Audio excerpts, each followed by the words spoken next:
मुंबईतील ताज हॉटेल बॉम्बनं उडवून देण्याची धमकी. पोलिसांनी सुरक्षा यंत्रणांमध्ये एकच खळबळ. धमकीचा कॉल करणाऱ्याचा शोध सुरू.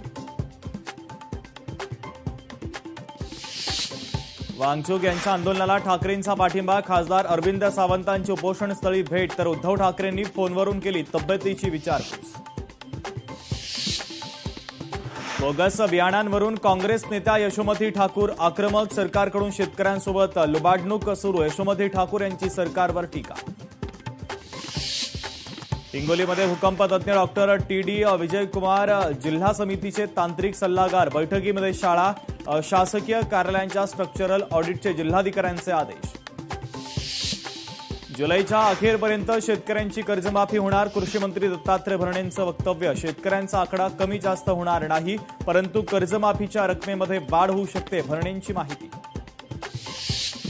डोंबिवली मीरा रोडच्या एसके स्टोन उड्डाणपुलावर मृत्यूचा धोका. पुलावरील फट झाकण्यासाठी लावलेले पत्र अपघाताला निमंत्रण देत असल्याचा आरोप. एमएमआरडीएच्या कामावर गंभीर प्रश्नचिन्ह. गोकुळची दूध विक्री 1 लाख लिटरनं वाढली. तर अन्न औषध प्रशासनाच्या धाडसत्रामुळे भेसळयुक्त दुधाला चाप.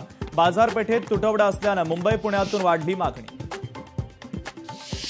मराठा समाजानंतर आरक्षणासाठी बंजारा समाज आक्रमक. राज्यभर तीव्र आंदोलने मोर्चे काढणार. छत्रपती संभाजीनगरमध्ये गोर बंजारा समाज मेळाव्याचं आयोजन.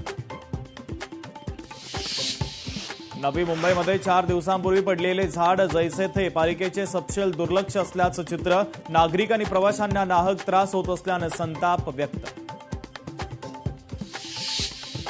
बोंधूबाबा फिरोज शेखला 2 दिवसाची पोलीस कोठडी. 14 तारखेला पुन्हा कोर्टामध्ये हजर केलं जाणार. गिरिजा राऊत यांनी आरोप केलेला बोंधूबाबा फिरोज शेख.